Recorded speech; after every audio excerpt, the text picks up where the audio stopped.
Manchester United are preparing for what could be a very busy summer transfer window, and this one feels even more intense as it arrives right in the middle of the global excitement surrounding the 2026 FIFA World Cup.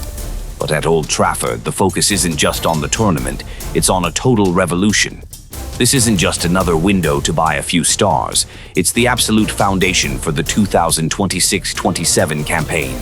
It is the first real concrete step toward building a long-term future under the tactical leadership of Michael Carrick. Right now, the corridors of Old Trafford are buzzing with one goal: raising a massive transfer budget.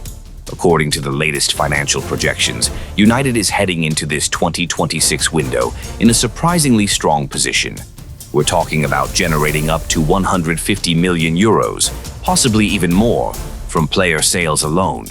This isn't just a routine clear-out of the dressing room, it's a surgical, necessary rebuild. The club knows they have to fund their own transformation by moving on players who just don't fit the project anymore, using that cash to completely reshape the squad for what's coming next. If you look at the current squad, the cracks are hard to ignore.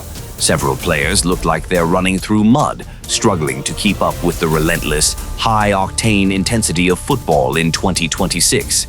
Every case is a bit different. For some, their form has just fallen off a cliff. For others, the treatment room has become their second home. But the biggest issue?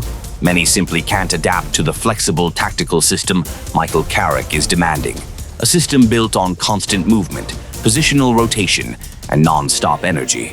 United knows they can't afford to stand still while rivals like Manchester City and Arsenal keep moving the goalposts every single season. The club is fighting a war on two fronts. On one side, they desperately need to upgrade the starting 11. On the other, they're carrying a weak bench, players who are eating up a massive chunk of the wage bill but offering almost nothing on the pitch. That's why selling has become the phase one of this entire summer. Of course, there's a risk. When the whole world knows you're desperate to sell, you lose your leverage. Other clubs are going to sense that United is eager to clear space, and they won't hesitate to try and lowball them. But Carrick and his staff seem ready to take those financial losses on paper if it means creating a healthier, hungrier squad. They want to replace big, tired names with young players who can actually handle the brutal pace of the Premier League. So, where does that 150 million euro target come from?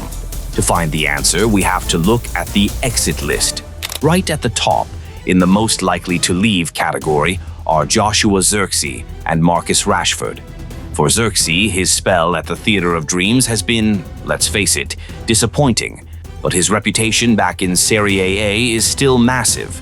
Italian clubs still value a striker with his profile, someone who can hold up the ball, play in tight spaces, and link the midfield to the attack. At a reported price of 30 million euros, he's seen as a steal.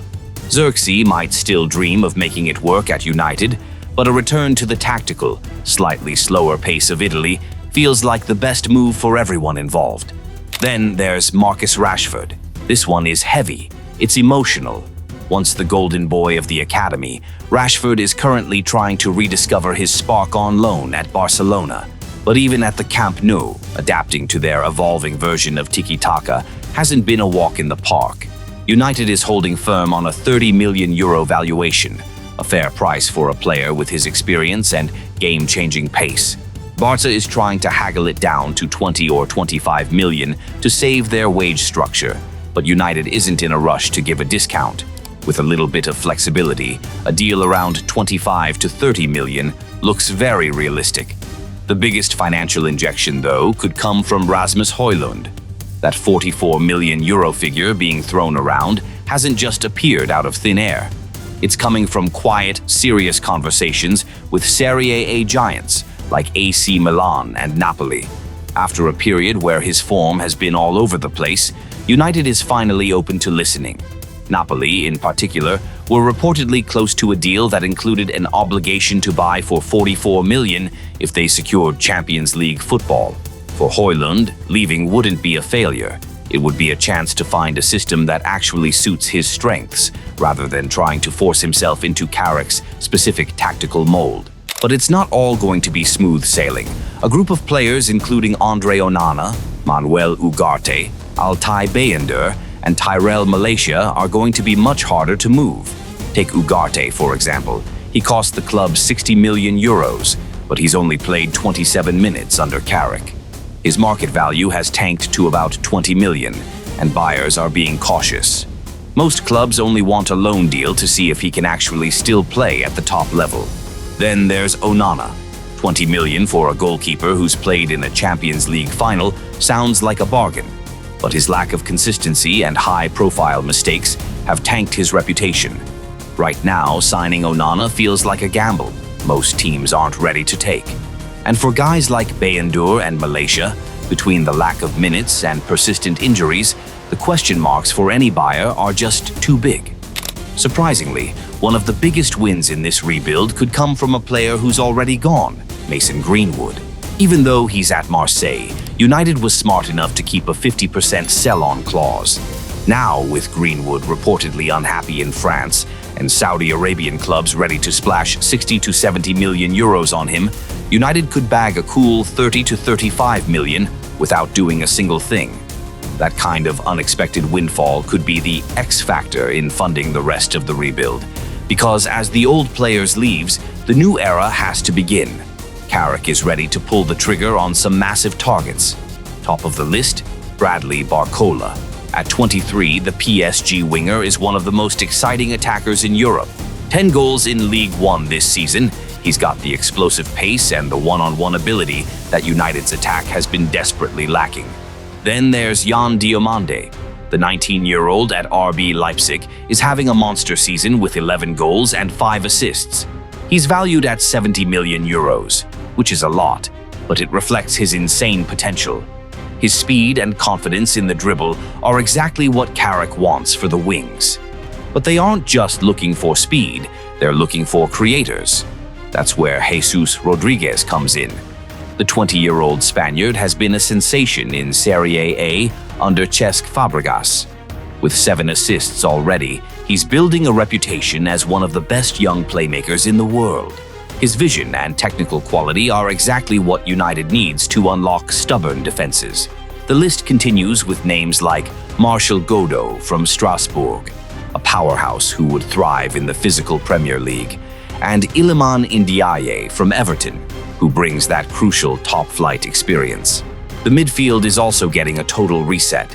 It's not just about replacing Casemiro, it's about a new identity.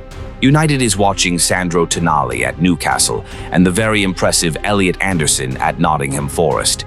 Having Michael Carrick, one of the smartest midfielders to ever play the game, as a manager is a massive draw for these players.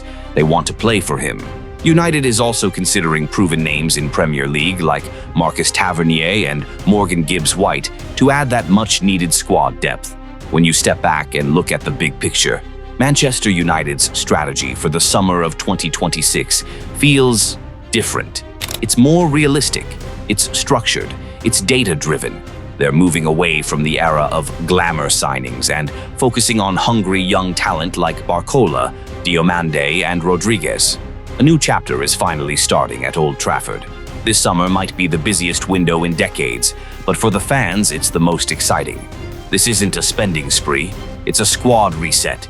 And at the heart of it all is Michael Carrick, the calm, thoughtful architect of a new era. The revival is on the horizon, and the Theatre of Dreams is ready for its next great act.